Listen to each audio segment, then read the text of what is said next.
and the insults.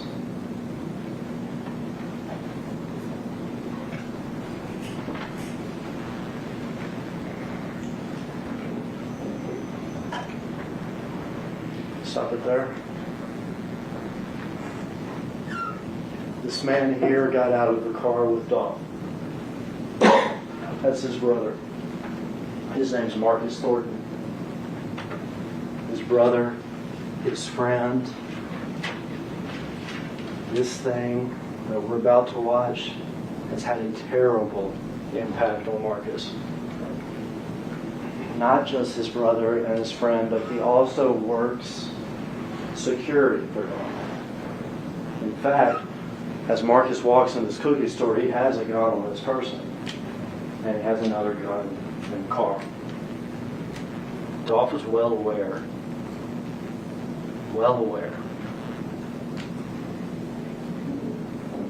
of the threats and the violence from CMG that were constantly hanging over him and his people. Alright, what's up with it, y'all? So look, man, I'm back again with another video, right? And today we are watching the young Dolph trial. This is the first day, part 1 of this whole situation. And before I move forward into the video, I do have to start this off the correct way with some positivity. I want to tell all y'all out there that I hope that everything is okay with you in your life, and I'm wishing y'all nothing but the best in every aspect of your life. And when I say this, I'm strictly talking to my supporters and to those who reciprocate the same energy back to me. Now, other than that, we're finna move forward into this situation. I also want to say one more thing. I want to say RIP to young Dolph, and I want to send my condolences out to his entire family, because I see a lot of people talking about this already. Y'all sending me video clips of different people and stuff like that talking about it. I don't want to hear none of these people, bro. Everybody in it for a check, everybody in it for their own reasons and things like that. But this really resonates high with me because this was one of my favorite artists. This is one of the people who really motivated me as a youth. I've been following this journey, and I'm not scared to say that this guy motivated me, which I see a lot of people don't like to give credit when people do motivate them and stuff like that. I'm nothing like that. He gave me a lot of motivation. A lot of things resonated with me in his life that he went through and stuff like that, you know. And I mean, shit, it just touches me, you know, this whole situation, knowing that you got kids and different things like that. And I'm passionate about every situation, but this right here really touches me. You feel me? So, you know, we're going to talk about that. And I say RIP and send my condolences out in every single situation. But, you know, I just want to do it the right way, because I'm going to be talking about it. It's going to be on my channel. It's going to give me some notoriety in certain ways and stuff like that. And it's going to bring acknowledgement to my channel from different audiences and things like that. So, you know, it's only right that I give them the proper just due that I want to give them. You feel me? But anyway, it go. This situation right here that took place today in the courtroom really shocked the hell out of me. Now, everybody already been knowing a lot of the stuff that's being said. You feel me? A lot of people are acting like they knew this and they seen this and this. And man, look, everything that's out, been out. Everybody just finding out certain things today that's a little bit different than what they've been hearing. We already knew that it was young Dolph's brother that was with him. We knew that the dude possibly got shot because he shot at the car. We knew that, I mean, there's just so much stuff that we know. I ain't finna go into all of that. But basically, long story short, one of the bombshells that happened a while ago was that the attorney basically said that Justin Johnson, the guy who allegedly took young Dolph's life, he basically is on camera wearing the same outfit a little bit before the murder actually took place, which is one of the most dumbest, stupidest things that you can do. And like I always say, man, when you do wrong, especially with God's people, you're going to get caught, bro. It's only a matter of time before you do. You mess with God's people and you don't even know their spiritual ranking, how high they rank in God's favor, man. And you out here tripping and doing bullshit and think you're going to get away with it. You'll never get away with it. But yes, they got video footage of this. Now, it's going to be kind of hard to prove certain things without actually seeing his face and without certain DNA evidence.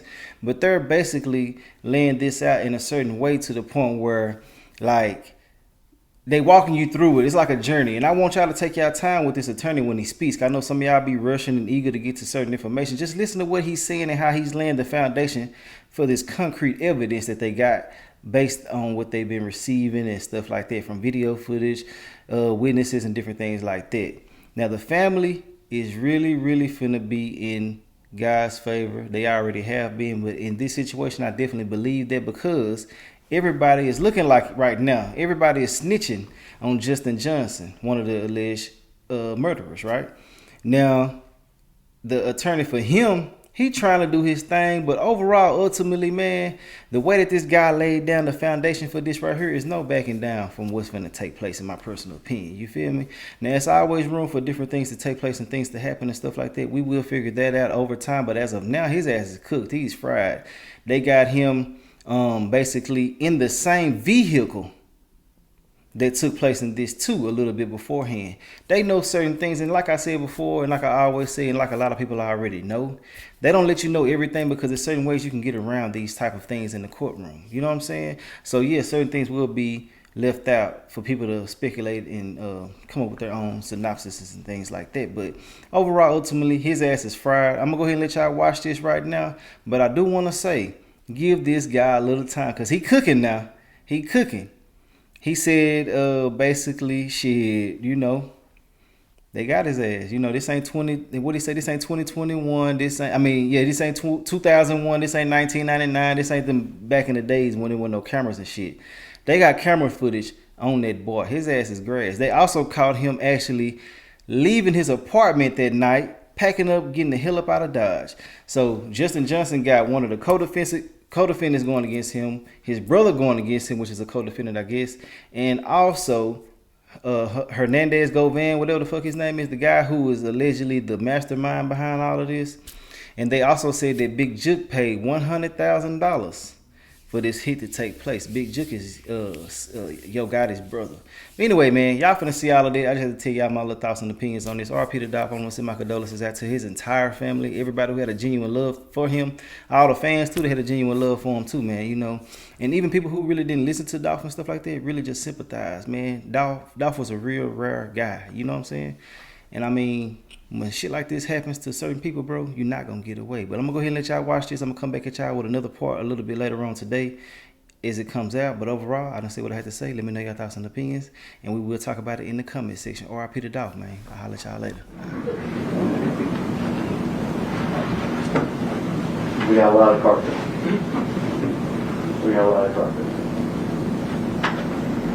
But in Memphis talk, we still call this a courtroom. And in this courtroom, the words we talked about last week, presumption of innocence, elements, cases, charges, criminal responsibility, they're not just words. They're the law, and we take an oath to take them seriously and to follow them, even without the fancy wood benches or the big windows. We call this a courtroom. And in here, our job is to apply the law to the facts and to do what's right. Welcome to Memphis. Welcome to Memphis, November the 17th of 2021, in the middle of the afternoon, just after was a time when it was particularly vibrant at a theater, arts. It's an important neighborhood in Memphis. It is less than 15 minutes from this building. Like I said, it's by the airport. In the 80s and 90s, it became riddled with crime, with drugs, with poverty, with gangs. It is trying hard nowadays to make a resurgence, to go back to what it was. There are families that have lived there for decades, generations. There are businesses and other things that have been there for decades. What we're looking at here is one of those Memphis businesses, a family business. This is the storefront of Makita's Cookies. This is the front of the store. This is its parking lot in front of it. Makita's Cookies, they sell butter cookies basically. Some have icing on them. This is simple. butter cookie. People say they're real good. In Memphis, they say they're fire. So we got a cookie store that sells fire butter cookies in the middle of the day at 12:21 in the afternoon.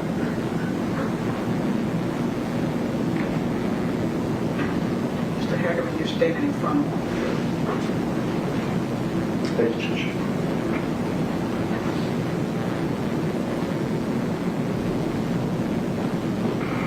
You can stop it here first. All right. So in 2021, people thought that was like a Lamborghini or something because they hadn't seen the new Corvettes yet, really. They weren't around. That is, in fact, one of those new Corvettes. It has a special wrap on it, is what they call that. It's not something you can buy, from the dealership. You have to get that done yourself. Well, here that's a special wrap that the Memphis rapper artist, Young Dolph, had on several of his vehicles.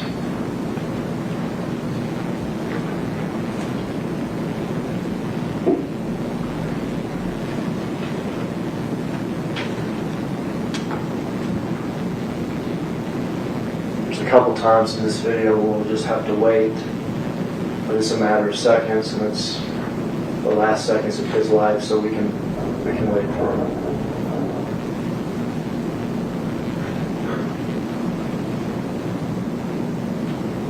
You'll stop there first. All right.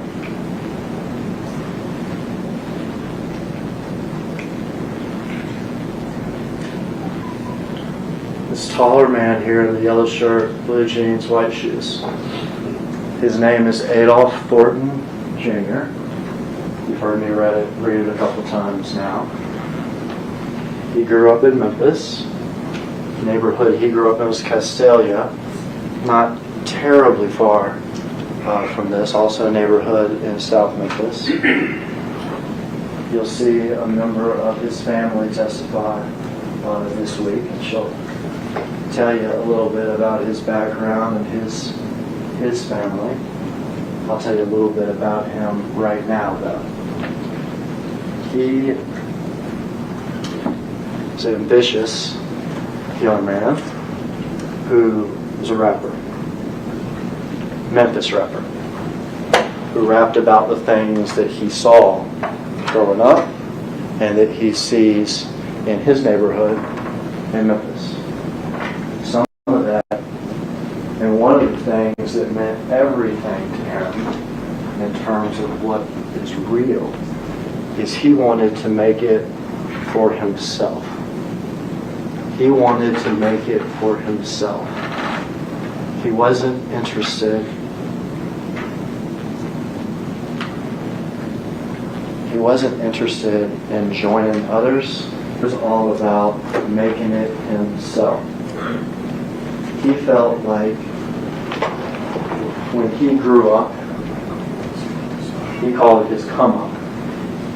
That's what he called it, his come up. That it was rough and hard, but it was important that he got through it himself, and he wanted to make it for himself. And he made it for himself. As a rapper, as an artist. Young Dolph became famous. Shortened to Dolph. Very famous. Wanted to make it by himself. Wanted to be self-made. But it wasn't just about him. Because he also wanted a record label. He wanted to promote other artists. He wanted to make them famous. And so he started not just his own rap career, but a record label that's called Paper Route Empire. Paper Route. Like a young man or woman would have to make money on the side throwing papers. But also a play on the word paper. Because in Memphis, slang for money is paper.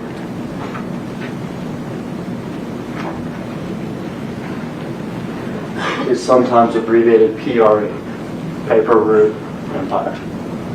And that is Dolph and the rappers that he promoted.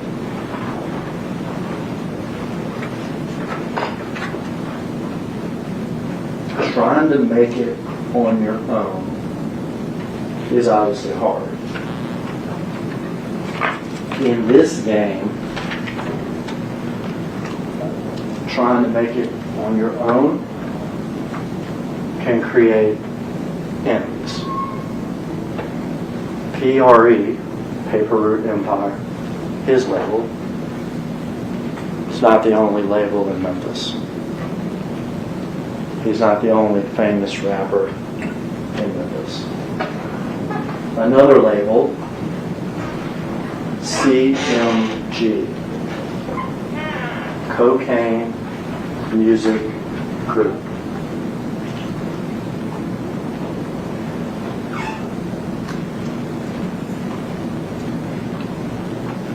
And they became an enemy.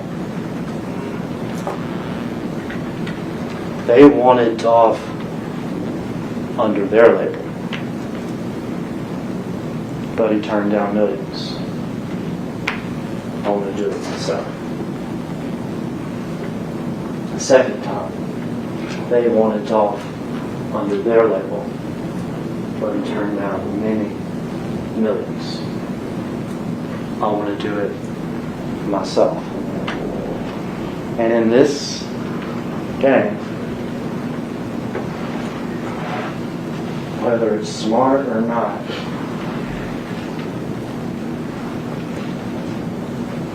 there are things called, it's in Memphis, we call them diss tracks, D-I-S-S.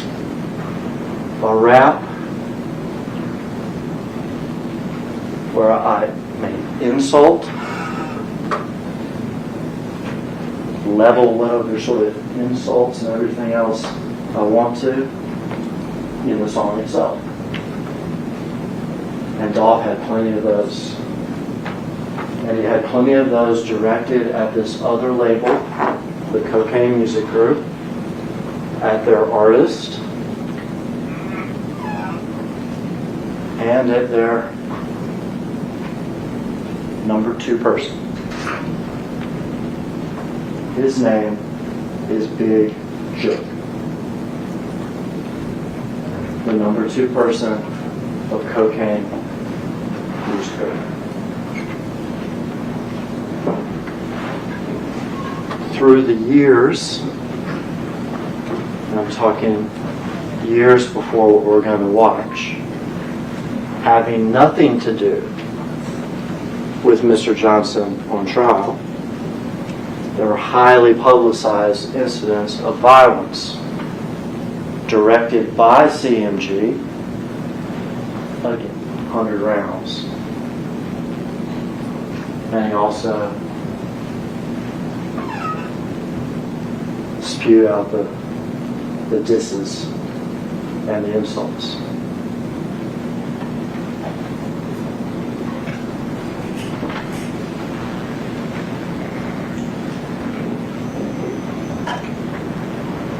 Stop it there. This man here got out of the car with Dolph. That's his brother. His name's Marcus Thornton. His brother, his friend.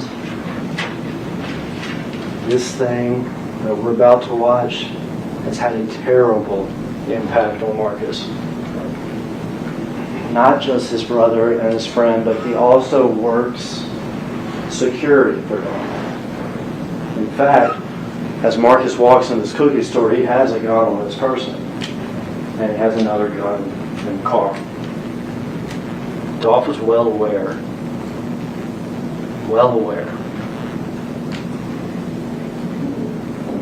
of the threats and the violence from CMG that were constantly hanging over him and his people.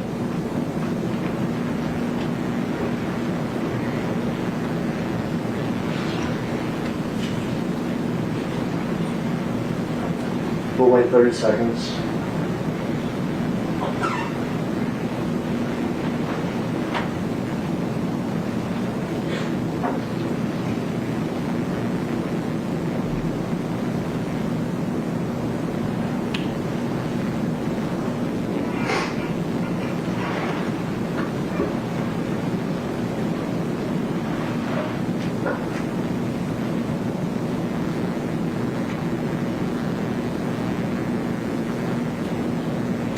side of there.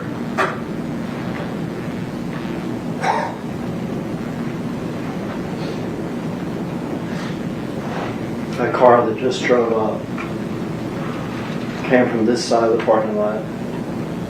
It had actually been following Dolph on the street when Dolph turned it on, and it went up to this light where it got stopped for a few seconds and then came around.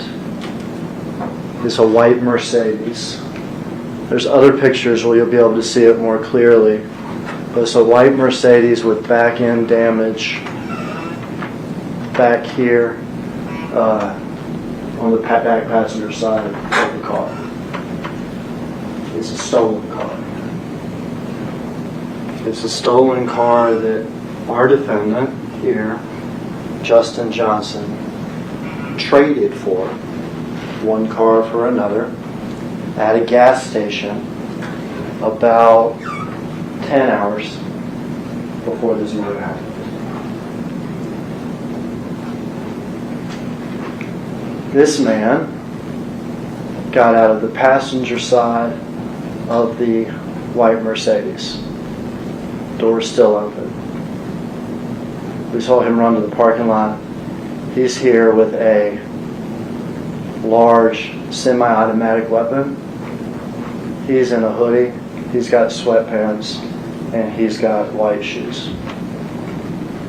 We'll see a second man come out of the car too.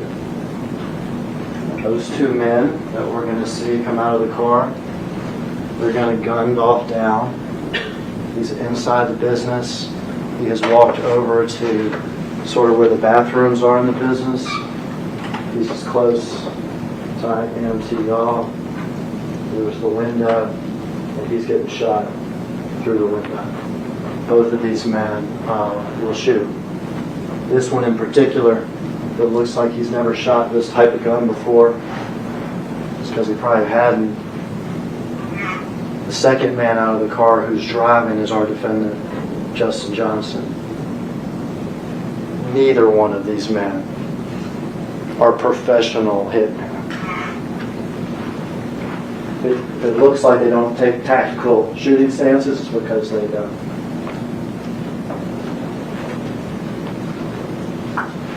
Let's watch Mr. Johnson get out of the car.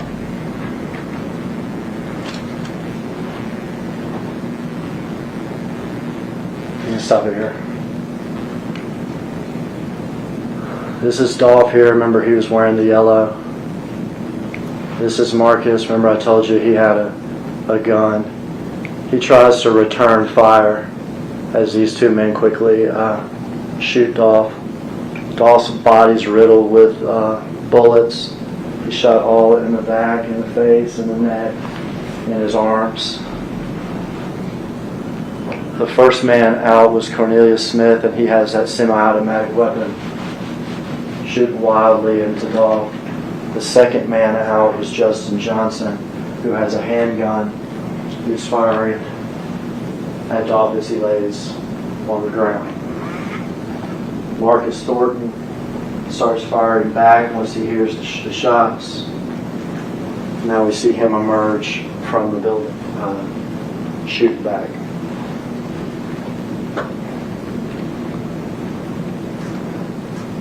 I'm going to spend some time with two things. This Mercedes, these two people, Justin and Cornelius.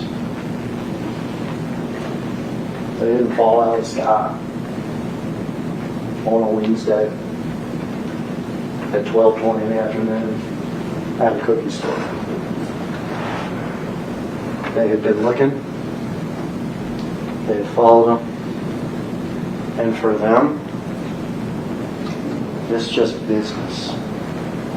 This was just business. They don't even know each other that well. Let's start with Cornelius. Cornelius is from this neighborhood, Orange Mound. He's in his early 30s now. Cornelius has had serious drug problem. He does ecstasy. and Percocet. He gets his drugs over on Bradley Street, just over 2 miles from the scene, from a man whose name you have heard, Hernandez Goga. They don't call him that though, they call him Quet. His middle name is Marquette, and it's shortened to Quet. So Cornelius gets his drugs from Quet. Quet is what in Memphis we call an old head, older guy, lives in the neighborhood, lifelong criminal, in and out of jail through the years. Quet sells drugs. Quet gambles on sports like crazy, online sports stuff. And then Quet tries to identify young rappers and tries to shop them to CMG, hoping to get a cut, hoping to hit it big. Years ago, he and his brother missed out on one of those big rappers. But Quet knew a young rapper who he was in the process of shopping to CMG. And that young rapper is Justin Johnson, who goes by Straight Drop. Sometimes I just call him Drop.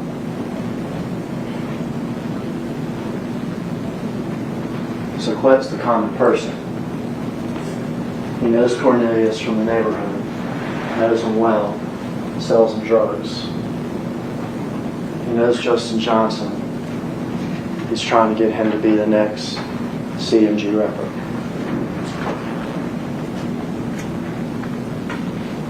But not just that. The business is not just rap. Because Big Jook, person I told you about before, that number 2 guy at CMG, he's put out a hit. A hit.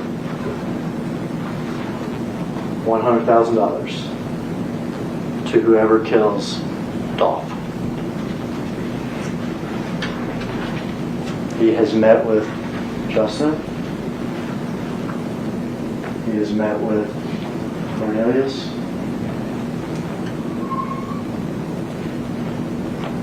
And they think they're ready to do it. They're definitely willing to do it. For Cornelius, it would be 50 grand, I guess, that he could waste away on Percocets and ecstasy. For Justin, it's 50 grand, but also a chance to make it big with CMG. To become the next famous Memphis rapper. A Straight Drop.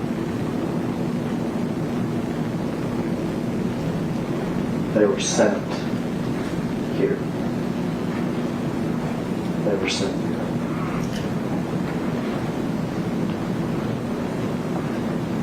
But not professional hitmen. Not even monsters. I'm not going to call anybody a monster. This is just business for these two. Money for Cornelius, money and rap fame for Justin Johnson.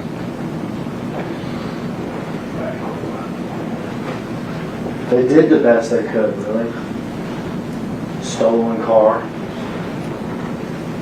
Better to use a stolen car that can't be traced back to me. When we still shot the video, you'll see that they're wearing gloves. Afterwards, the guns get disappeared. The car gets ditched in a neighborhood and wiped down and moved and wiped down. They did the best they could.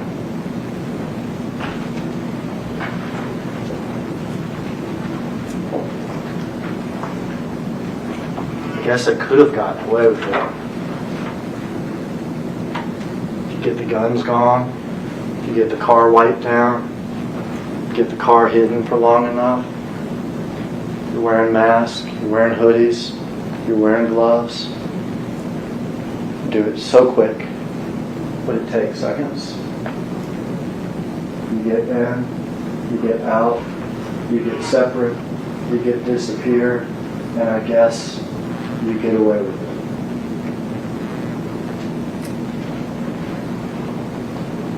There's a problem there, pal.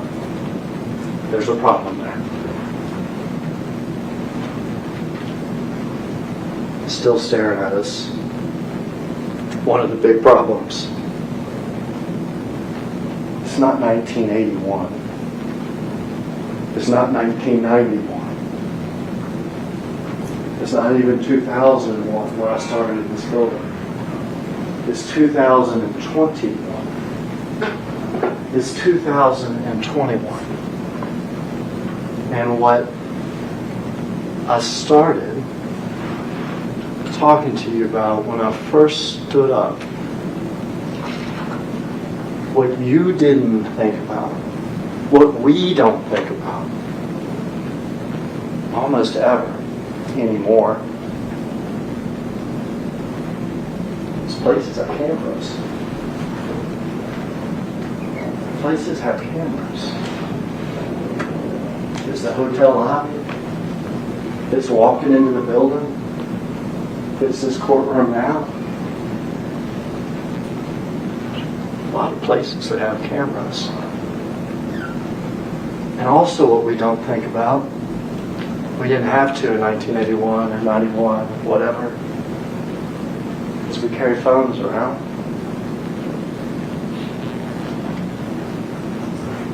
Phones that can give people clues as to where we were, what was going on. We can wipe down cars. We can use stolen cars. We can get rid of guns. We can disappear in the neighborhoods. We can separate from each other.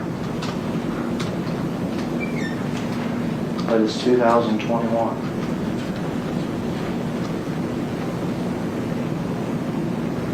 And I guess I didn't think about that. We back up the video about 3 or 4 seconds. All right, we can stop there. All right, so what we saw before was this man first. Remember the one with the automatic weapon, the larger of the 2 weapons? He got out of the car first from the passenger side. He ran around and shot the gun wildly into Dolph.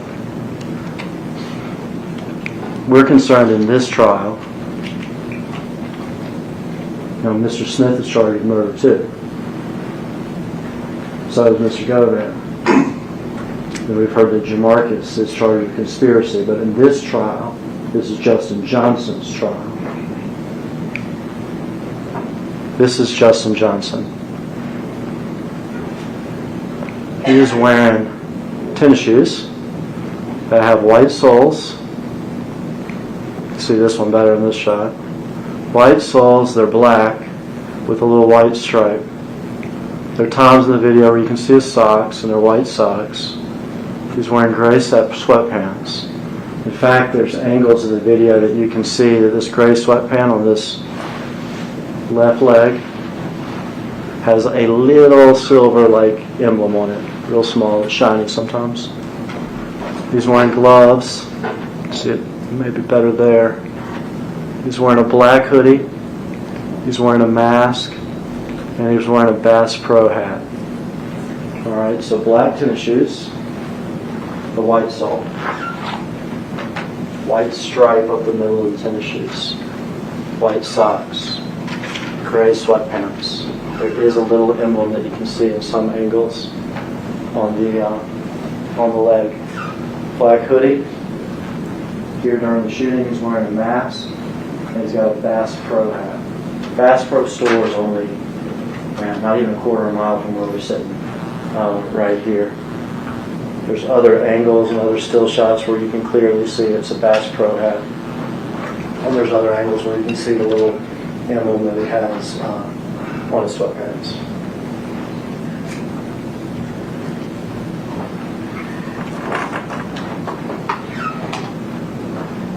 Call him video here. There's a building in Memphis. This happens in the historic neighborhood itself, Orange Mountain. But there's a building in Memphis. It's a historic building. There's only like 10 or 12 of these buildings in the whole United States. They used to be back. I have the coffee. Oh, that's hot. That's hot. Yeah, blow on that for a little bit. Not here, not here, not here. Largest square foot building in Memphis for many, many years. At the time, Sears was sort of like Amazon before Amazon existed. Because these big warehouse buildings and everything, you come and place your orders, and they stay. It was quite sort of an amazing thing. The need for those buildings went away. In Memphis, the building was abandoned for decades. They have pictures of it, abandoned. And it's crazy because it is the largest square foot building in Memphis. And it was abandoned. In other cities, there were 10 or 12 of these things. Some were abandoned, some were actually even torn down. But a few were repurposed. And in Memphis, over the last 15 years, ours was repurposed and renovated and redone. Amazing building now. It has a high school in it. It has restaurants in it. It has businesses in it. Has a YMCA in it.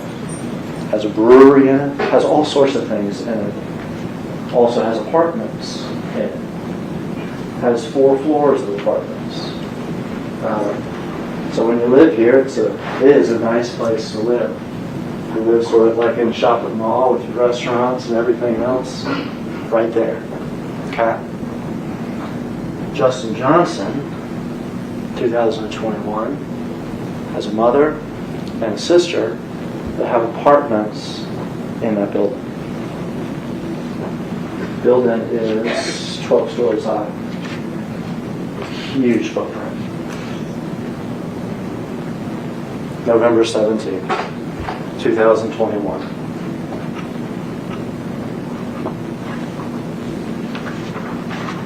This is less than an hour before the killing.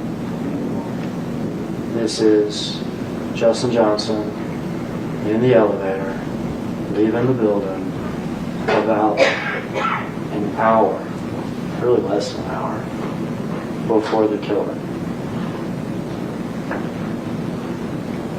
Black tennis shoes, white soles, white stripe up the middle, gray sweatpants, black hoodie, Bass Pro hat.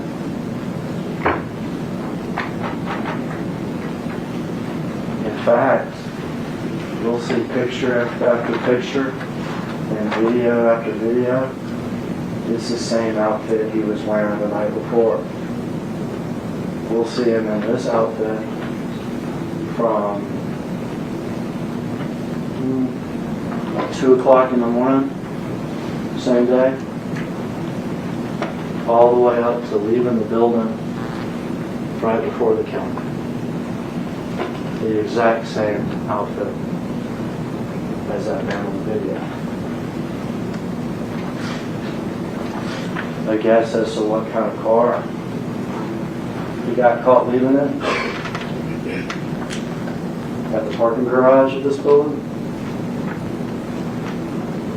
A white Mercedes with back end damage, just like the one we seen in the video, less than an hour before.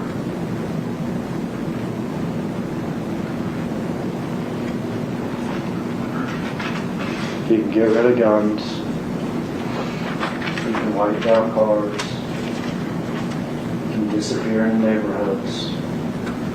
But it's not 1981. It's 2021. And from 2 o'clock that morning 12:23 the same day, he is caught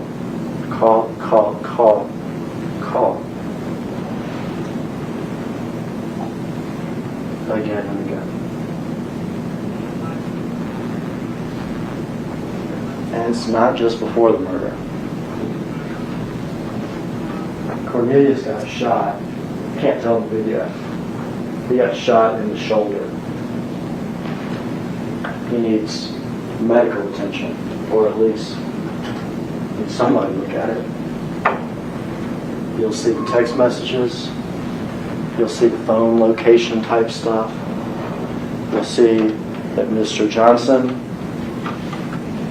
and Mr. Smith, after they ditched the car in the neighborhood, they had another car waiting.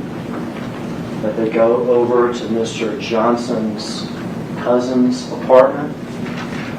An apartment complex that used to be called the Two-Lane Apartments here. Now it's called the Gospel Gardens Apartments. We're talking within 45 minutes of the killing. So we have the killing. Cornelius gets shot, ditch the car, get in Johnson's other car, and we go to Johnson's cousin's apartment, 2 lanes. So they can try to bandage up Cornelius. So Johnson can change. How do we know that? Well, their phones, but not just their phones, because again, it's not 1981. That apartment complex has video. You see them arrive in Johnson's other car, which is a white Expedition. You see them from a distance walking into the apartment complex. You see Johnson's cousin directing them where to go. You see at this point Cornelius has his shirt pulled up weirdly because he's been shot in the shoulder. You see Johnson wearing the same clothes. The gray sweatpants, the black shoes, the black hoodie, the Bass Pro hat. You see him go inside the apartment. At some point you see Johnson come out. Someone else has brought him a change of clothes.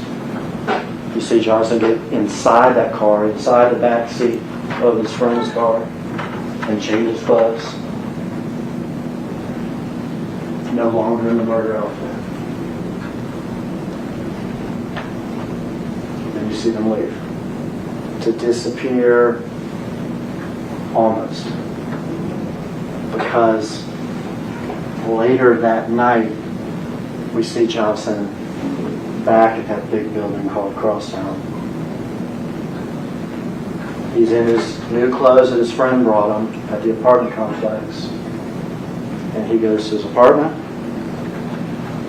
and he packs up. And you'll see him at the elevator with his suitcase and everything else, ready to get the heck out of town.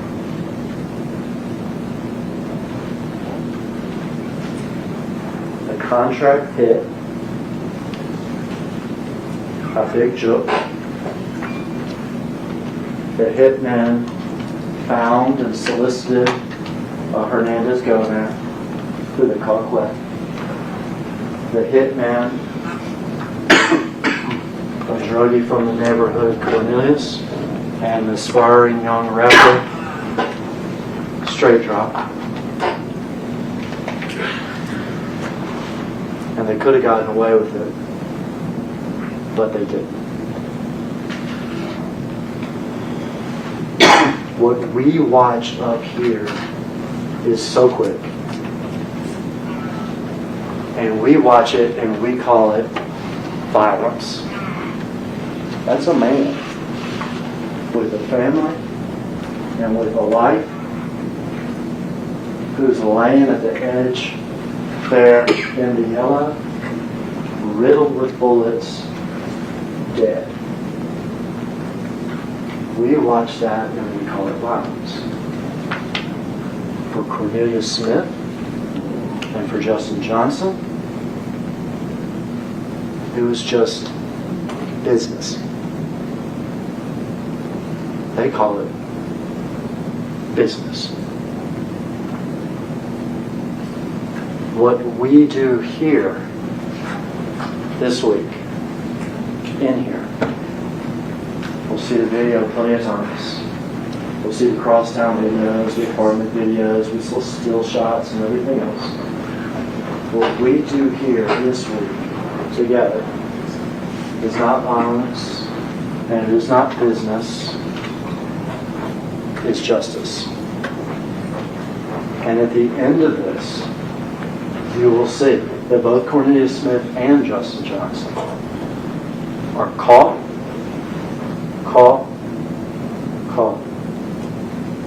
and they're both guilty of murder. They're both guilty of conspiracy to commit murder. And Johnson, as he is a prior felon, is also guilty of convicted felon in possession of a handgun. And if being caught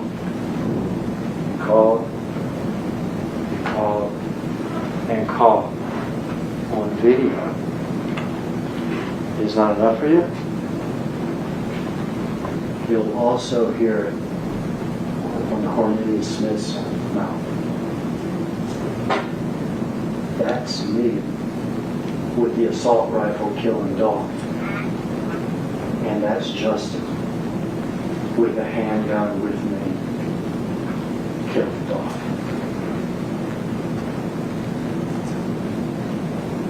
Even he realizes he's just caught.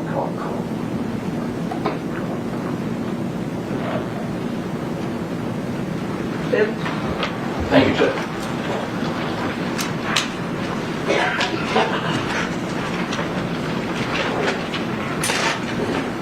Good morning. Good to see you again. Thank y'all for being here. It's an important day. It's going to be an important week as you all sit in judgment and you evaluate the evidence in this case. And as we talked about in voir dire, Mr. Johnson sits before you innocent. Case. Once you've viewed all the evidence and heard all the testimony, you will not be convinced beyond a reasonable doubt that he did this. Because he didn't. Now, Mr. Haggard was a very skilled attorney, did a great opening statement.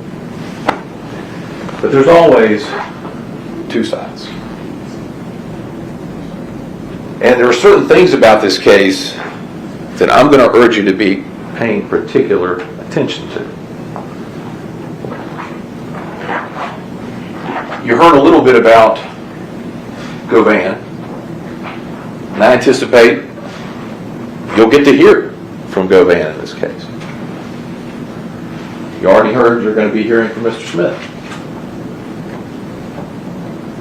You know, and Mr. Hatterman talked about Mr. Govan and said he liked to, get an interest in young rappers, right? He liked to exploit.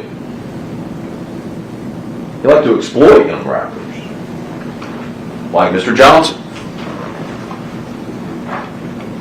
He brings no skill to the table, but you're going to hear testimony about how he intended. It was his sole mission to get a 30 to 60% piece of Mr. Johnson. You're going to hear him say, oh man, Mr. Johnson was going to go platinum.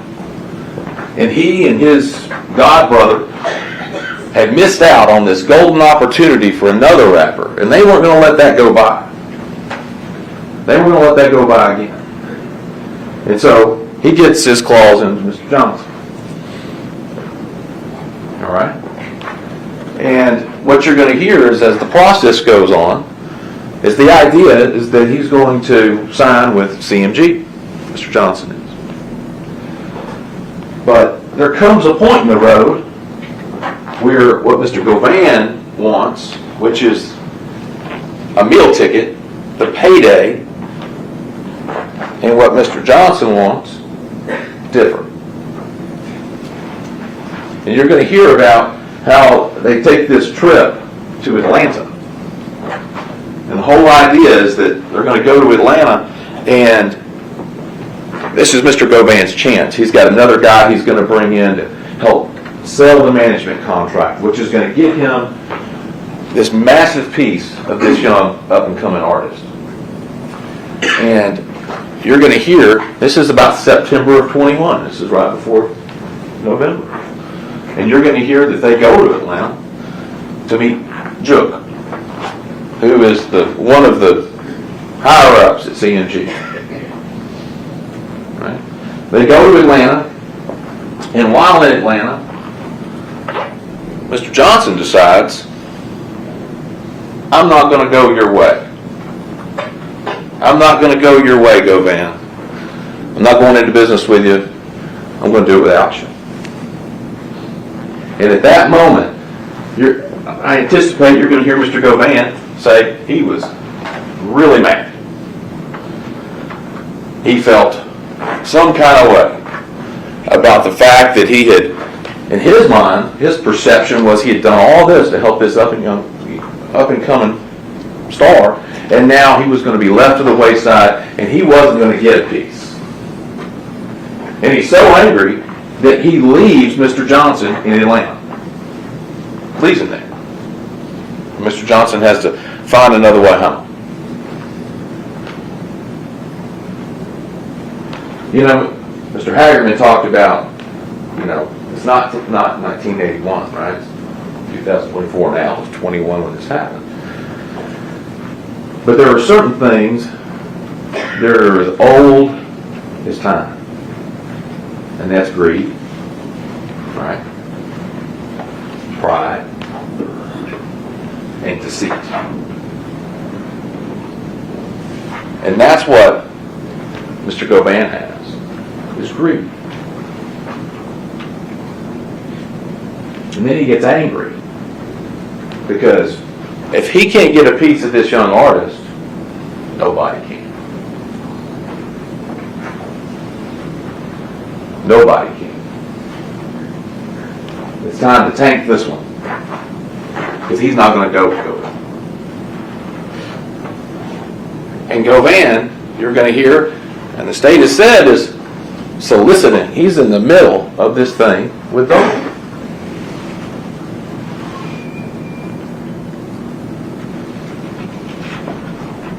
It's going to be important for you through this case to really pay attention to credibility. When you hear witnesses like Govan testify, why is he saying what he's saying? What's he getting at? He's getting something, and you're going to hear it. He's got a vested interest in making sure that he saves his own hide and takes this young rapper, this young man, off the board, since he wasn't going to share any of his money going forward.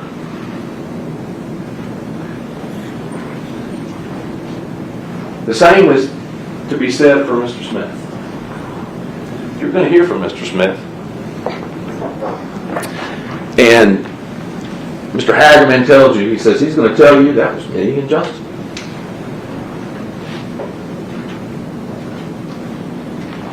You will also hear about other things Mr. Smith has said during the same time that he's been meeting with the state, meeting with law enforcement, trying to save himself. And why he's doing this, why he's meeting with them and telling them this story, you're also going to hear he's writing letters to his family and telling his family, I didn't really do this. I didn't really do this. I'm just going to get the deal. I just want the deal. I want you to know I didn't do it. I'm just saying what I got to say to get myself home. How much bigger of a motivator could someone have? And it makes you question. If he's saying those things to other people, how do you know the truth? How does the state know the truth before they put him up, right?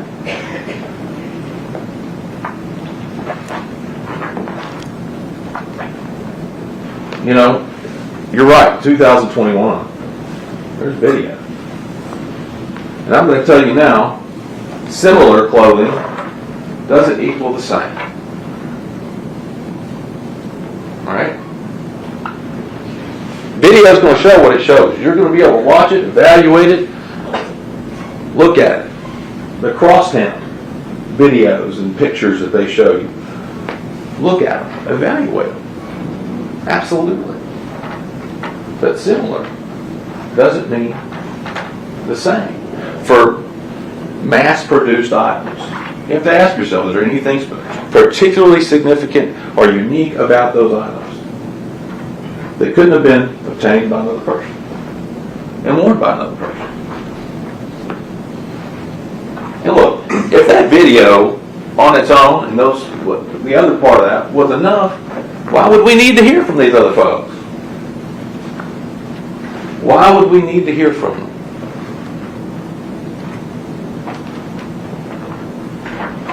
They want you to hear from them. They need you to hear from them because there was references of cell phone information. That cell phone information isn't going to be able to pinpoint where they are or where these phones are. That area has all sorts of other locations in it. You're going to hear, you heard that car was wiped. You're going to hear that they did fingerprint analysis on the car. Cornelia Smith's prints are on the car. Another individual named Kristen Gardner on the car. Another gentleman named Trayon Ingram on the car. You know whose fingerprints aren't on the car? Justin Johnson. And if it was wiped and then moved and wiped, as the state suggests, then how are their prints on it?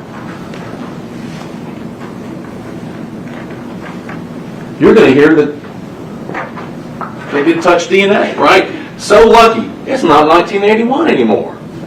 We got touch DNA now. Forensics has come a long way. Crime scene unit went into this car and did several swipes for touch DNA. They don't have anything saying Justin Johnson's DNA.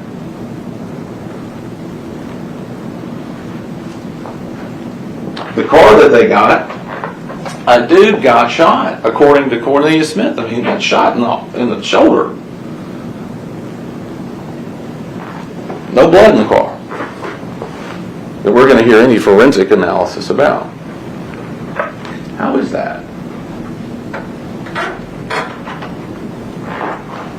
These are the things that you as jurors will have to pay particular attention to throughout this case.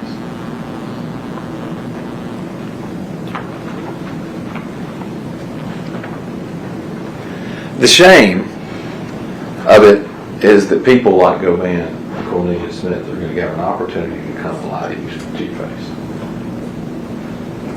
That's the shame. And they will.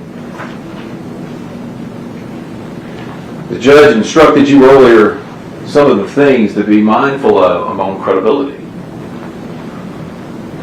So they appeared particularly honest. And then there becomes one really important. To what degree does what Cornelius is saying differ from what Govan is saying? Pay attention to that. Why is it different? The truth is one thing, right? One thing.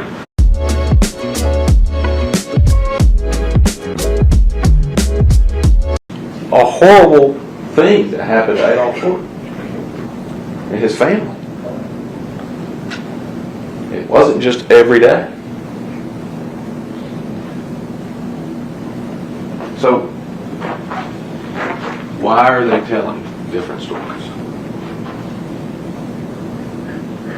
So, we talked about this in Board Iverson. The idea of keeping an open mind.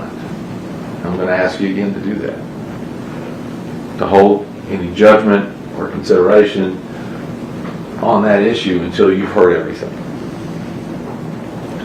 And remember, I completely agree.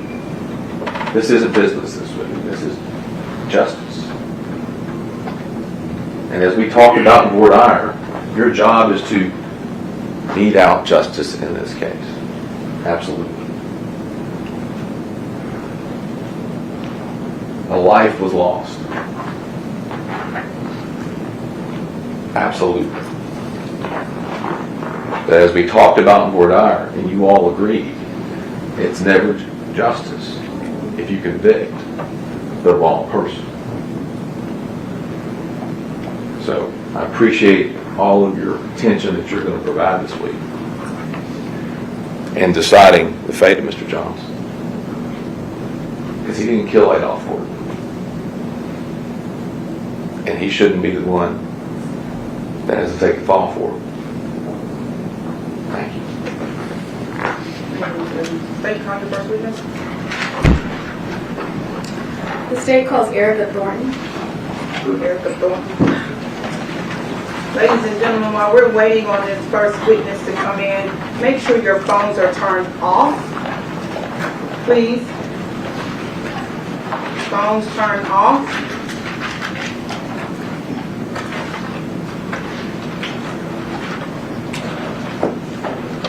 And if anyone feels like that they won't be able to handle emotionally testimony, things they might see, I ask you to leave. Please, remove yourself. There will be no outburst.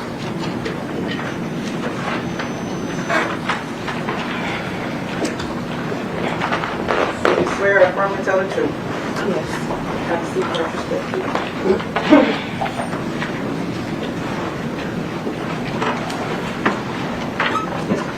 Good morning. Good morning. Could you state and spell your name for the record? Erica, E-R-I-C-A, Thornton, T-H-O-R-N-T-O-N.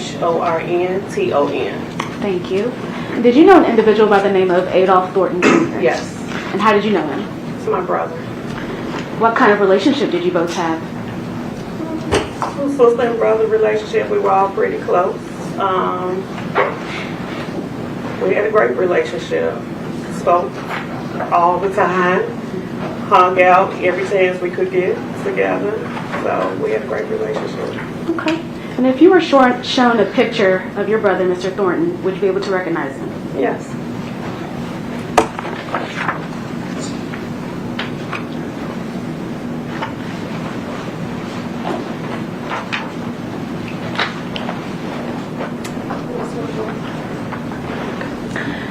And Miss Thornton, you said, who is that in that picture?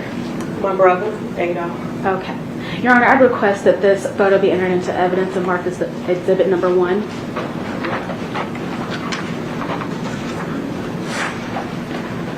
This is a photograph of who has been described as Adolph Thornton Jr. wearing a black cap, turned backwards glasses. We'll mark this as exhibit 1 to this. No objection. Thank you. Thank you, Your Honor. And may I have permission to... Thank you. And Your Honor, may I have permission to publish this to the jury? Yes.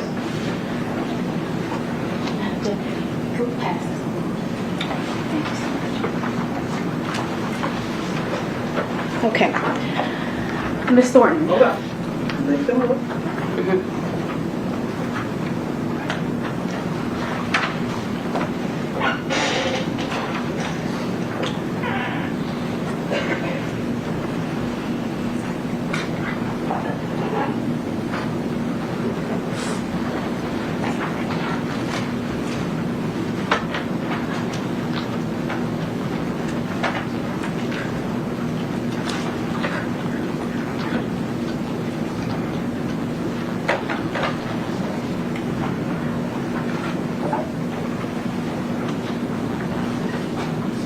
Ladies and gentlemen, everything that's marked as an exhibit will go back to you when you deliberate. So you'll have opportunities to examine all the evidence.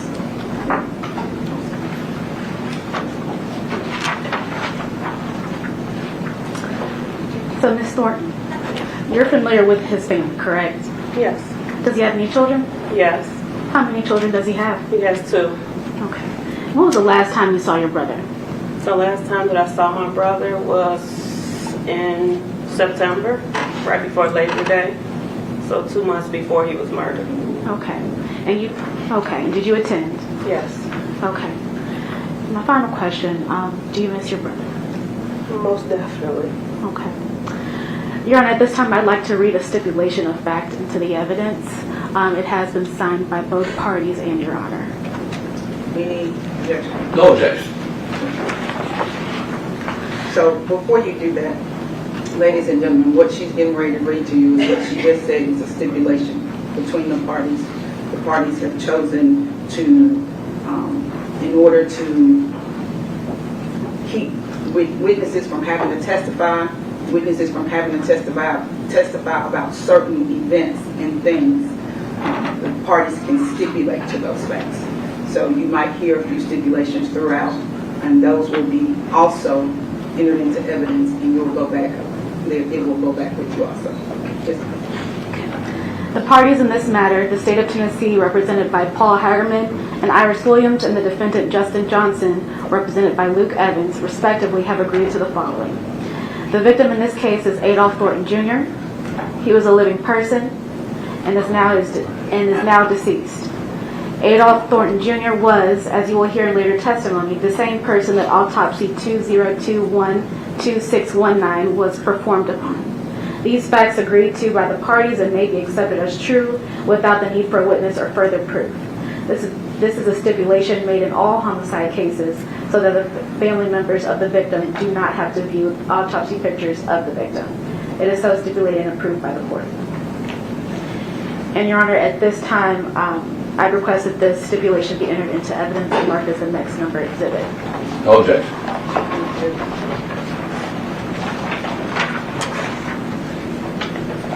And this is a stipulation of facts dealing with the agreed upon facts of the witness not having to testify as to a autopsy photo signed by all parties. We'll mark this as exhibit 2 for this.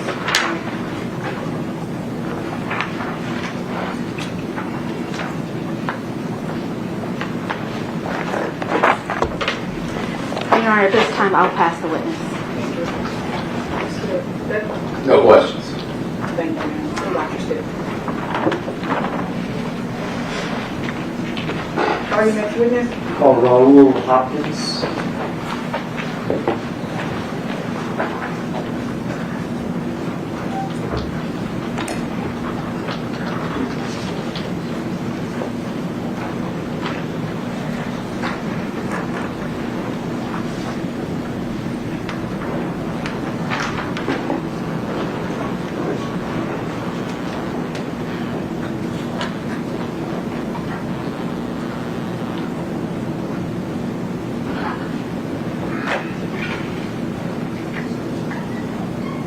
Step up here, sir.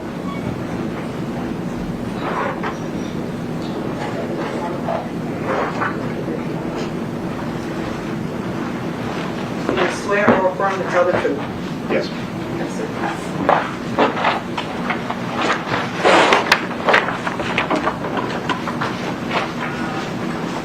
You can face me. You don't have to worry about that microphone. Just sort of keep your voice up, okay? Yes, sir. Tell us your name. Blue Hopkins. Can you spell your first last name? BLUEHOPKINS. You go by Blue, is that right? Or Mr. Yes, sir. Blue or something? Yes, sir. Is that right? Real name is Raul, R-A-U-L, Hopkins, H-O-P-K-I-N-S. Thank you. How old are you? 60. All right. Do you know Adolph Thornton Jr.? Yes, sir. How do you know him? From the neighborhood, family, What neighborhood? Castalia. And tell the jury where Castalia is. It's South Memphis. It's north of Dunn. Is that where, and I'm going to call it, if Adolph Thornton Jr., what did you call him? Young dog. Young Dolph or Dolph? Dog, yes, sir. Is that where Dolph grew up? Yes, sir. Were you Dolph's friend Friend? for his whole life? Yes. Are you also involved in his business? Yes, sir. What was your involvement in his business? I was his security. And how many years have you been working his security? One time, 4, 5, 7 years. Job probably quite a bit of travel, Yes, sir. a little bit of stress. Yes, sir. Tell me about Dolph's record label. What was the name of it? Paper Route Empire. And is that Dolph and other artists? Yes. Dolph helped promote those other artists? Yes, sir. And Dolph would perform, I assume, concerts and things like this? Yes, sir. You were in charge of security for many of these things? Yes, sir. For some years, it sounds like. Yes, sir.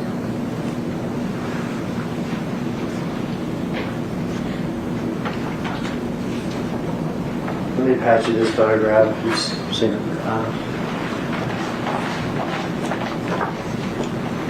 Tell me what that is underneath that little placard. That's the PRE chain. Okay. And he says a chain looks like a necklace or something. Yes, sir. Is that Dolph's? Yes, sir.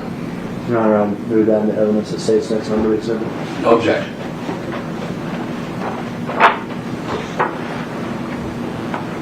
This is a picture of the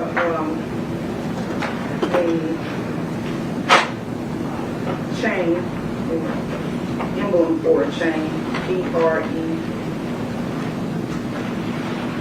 with the placard number 64. Looks like in a pot. We'll mark that as exhibit number 3.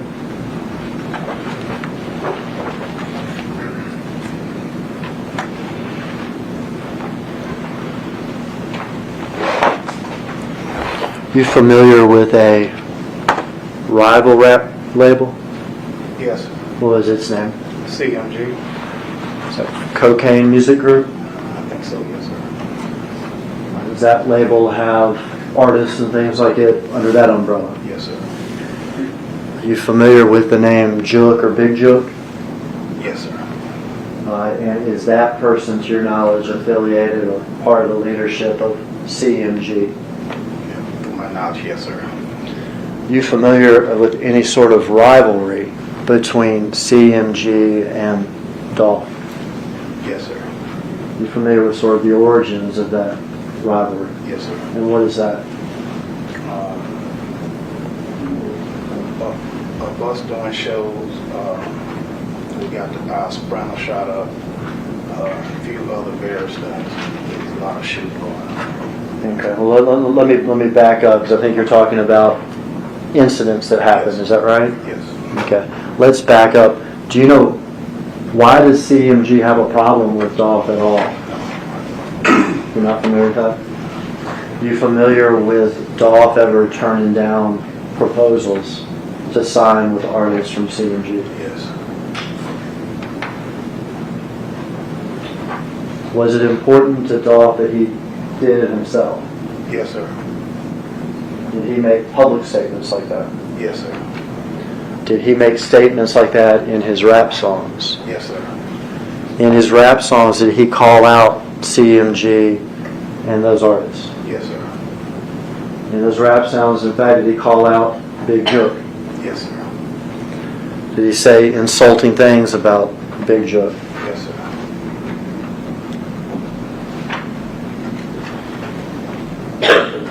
Through the years, has that translated into some violence directed against Dolph? Yes, sir. You mentioned 2 incidents. Is that right? Yes, sir. To be clear, these are incidents that happened in the past. Is that correct? Yes, sir. Mr. Johnson, who's on trial now, was not part of it. No, sir. Tell me quickly about those 2 incidents. 1 and 15, we was in Charlotte. What happened in Charlotte? We just came to the hotel. We was in the Sprinter van? Sprinter van, yes, sir. We was sitting there for about 15, 20 minutes. We ran upstairs. Once we got upstairs, we got in the room. 2 more people ran up and said they just shot up by Sprinter. Bullet holes? Bullet holes. A lot of them? Yes, sir. Dolph ended up even rapping about it? Yes, sir. an act of CMG violence. Yes, sir. What was the other incident? The other incident happened in California when he actually got shot Dolph got shot. in California. Perpetrators affiliated with CMG. Yes, sir. You can see where security would be stressful. Yes, sir. Protecting not just your client, but it sounds like your friend. Yes, sir.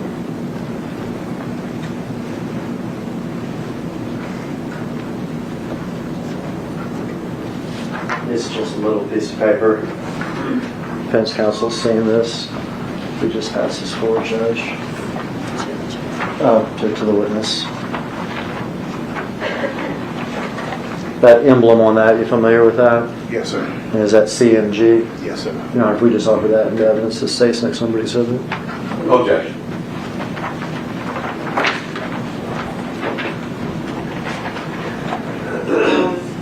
This is the letter CMG with Cocaine Music Group under it. It looks like an emblem. We'll mark this as Exhibit 4.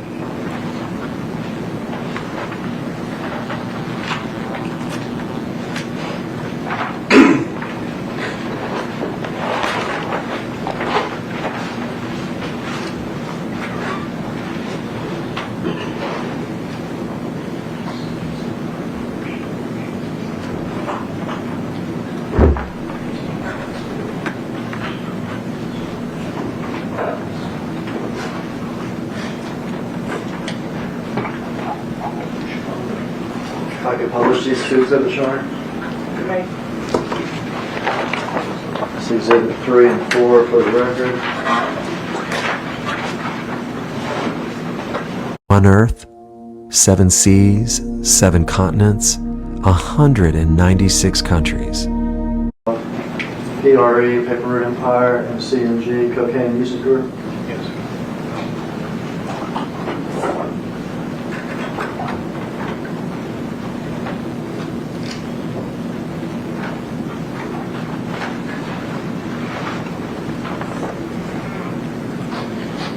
Could have Mr. Blue identify some people real quick in the video itself, Your Honor, if we could stop it for a second. I've spoken with defense counsel, and this video will go ahead and admit into evidence. I don't think we need to mark it right now. It's on the flash drive. We do. You, You don't want to mark it right now? I don't think we need. We can view it if there's questions, and then we can mark it after he testifies, rather than having to load everything back up. That's fine. Okay. We're gonna watch a little bit of this, okay? Just short.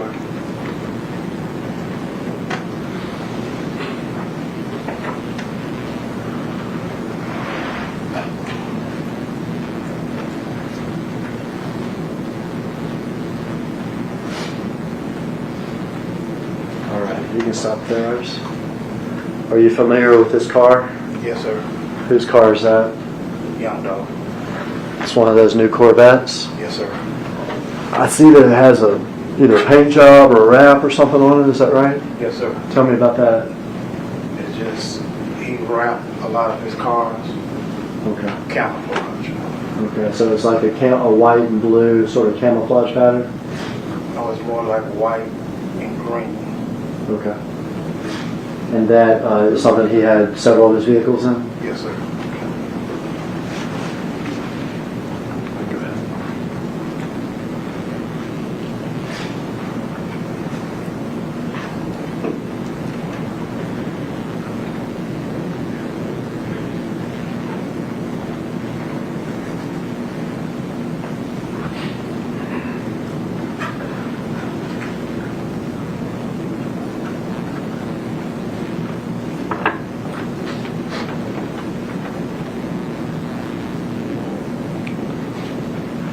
All right, you stop it there, Iris.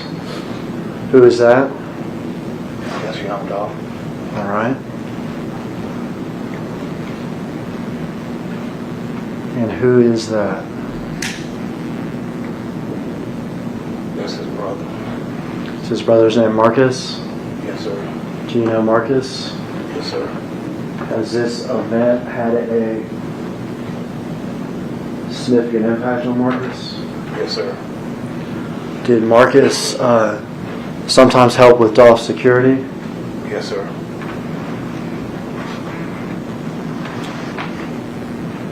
Let's go inside video so we can just leave it up inside.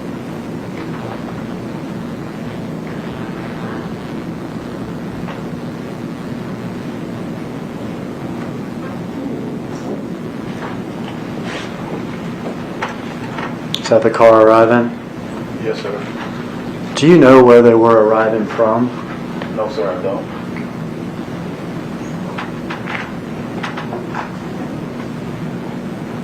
Do you know if DOLPH had been to Makita's before? Yes, sir.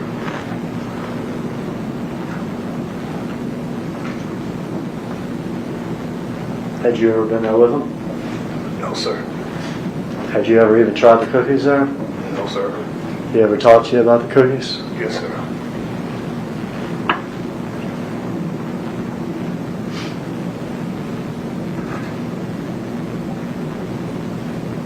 Is that DOLPH? Yes, sir.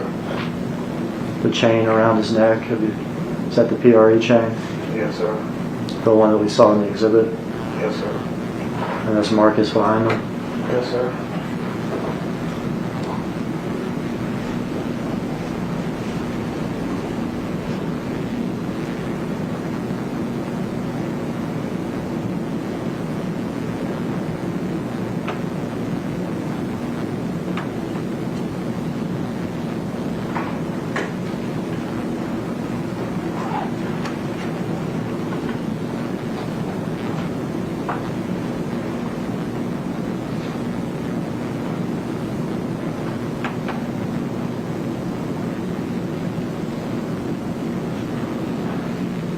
Let's go. Happens quick. Yes, sir.